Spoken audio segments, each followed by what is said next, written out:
Grateful for the Prime Minister's answer, but I still think there's going to be a problem with just saying, let's go back and look at the claims people made under the rules in which... Well, members are shouting, but actually that's again part of the problem in this House, let's be frank about it.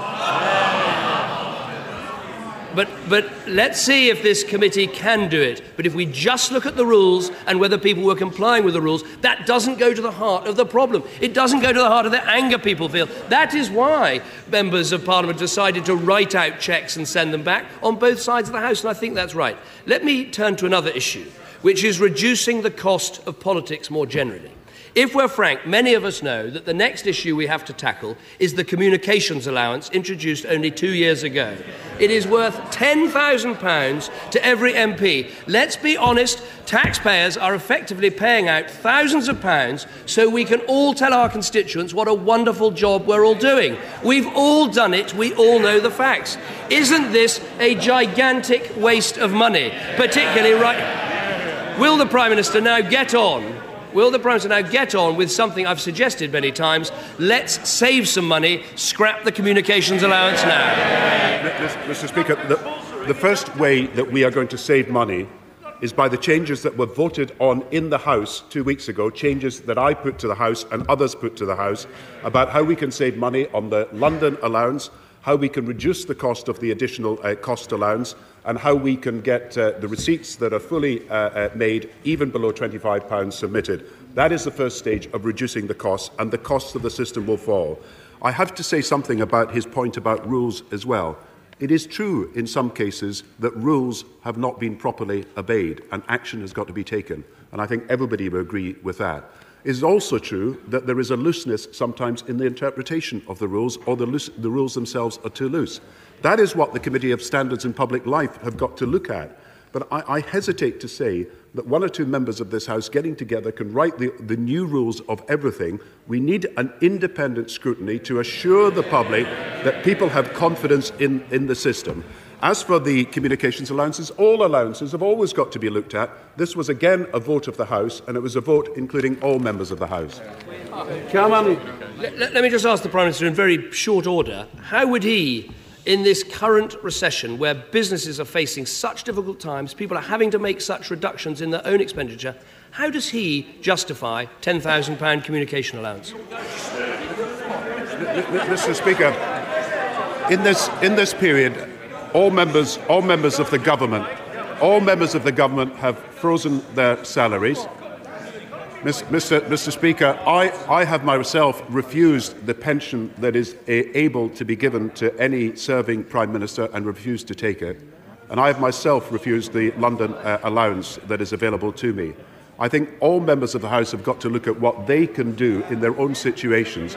As far as the communications allowance is concerned, it is open to the House to look at all these things. But I have to say to him that that was a vote of the House that took place. It is always open to members to propose to change it. The Prime Minister says it's open to the House. That's so often his answer. What we want is some leadership to cut some of these costs. Let me try. I mean, the Prime Minister seems to have such a tin ear to these issues. In an age where we're going to have to ask the public sector to do more for less, shouldn't we start with ourselves? We have, with the House of Commons, with 646... Let the Leader of the Opposition speak. Leader of the Opposition? Mr. Speaker, just making the point... Order. I've asked an honourable members to be quiet. I don't expect more noise. The Leader of the Opposition. With the House of Commons, with 646 MPs, we have one of the largest lower houses in the Western world, larger than Spain, France, Germany and Italy. In fact, if you take the Lords and Commons together, we have more political representatives than any country other than China. Shouldn't we reduce the cost of politics by asking the next Boundary Commission to reduce the size of the House of Commons? Mr. Speaker, many of the countries that he's talking about are federal systems which not only have central parliaments, but they have federal parliaments as well. And I would not like... I don't know if he's proposing we make an instant judgment now to reduce the number of MPs by 50, 100 or 150. These are matters that have got to go before an independent commission, and people have got to look at the boundaries. And I do say to him, on all these issues, I am trying to build a political consensus on change. I am trying to build a consensus across all... Order. It goes for the Prime Minister. He must be heard as well. He must be heard, the Prime Minister. Speaker, I am trying to build a political consensus on change. It is unfortunate today that we cannot highlight those issues on which we agree that need to be acted immediately.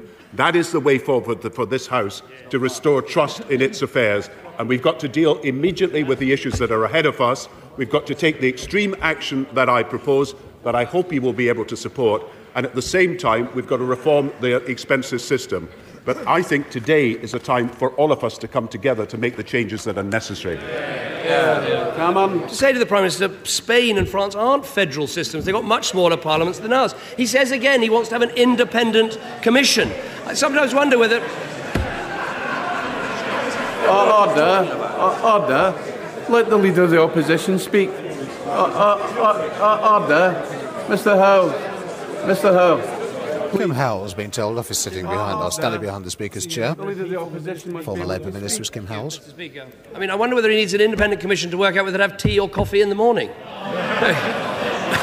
Whether it is putting expenses online, whether it is cutting the cost of politics by abolishing the communications allowance, whether it's actually making this place smaller and more efficient, isn't it time to wake up and see what's going on in the country? Isn't it time for us to see ourselves as the rest of the country sees us? Isn't it time to stop the talking, stop the endless committees, and start showing some real leadership to deliver some real change? How can we bring about the change this country needs if we cannot change ourselves? Mr. Speaker, it is precisely because we have to change that these radical proposals are now being put forward. I am sorry that he has chosen today to divide on issues instead of to concentrate on the issues on which we agree. I think everybody will agree that this is a problem of the political system that has got to be dealt by all of us. If we are to restore confidence in politics, it means restoring confidence in all of politics, and it means all members of Parliament being part of that process of restoring confidence. Leadership is about the whole of the political system responding to the changes that are needing to be made. And leadership is me saying to all the political parties that they've got to act now and immediately to change the system. And I hope on reflection he'll agree that what's most important for politics today is to move forward with the changes that we now can agree on and are urgently necessary. Of course, discuss other issues throughout a period of time, but discuss them in a way that is non-partisan so we can get to proper agreements.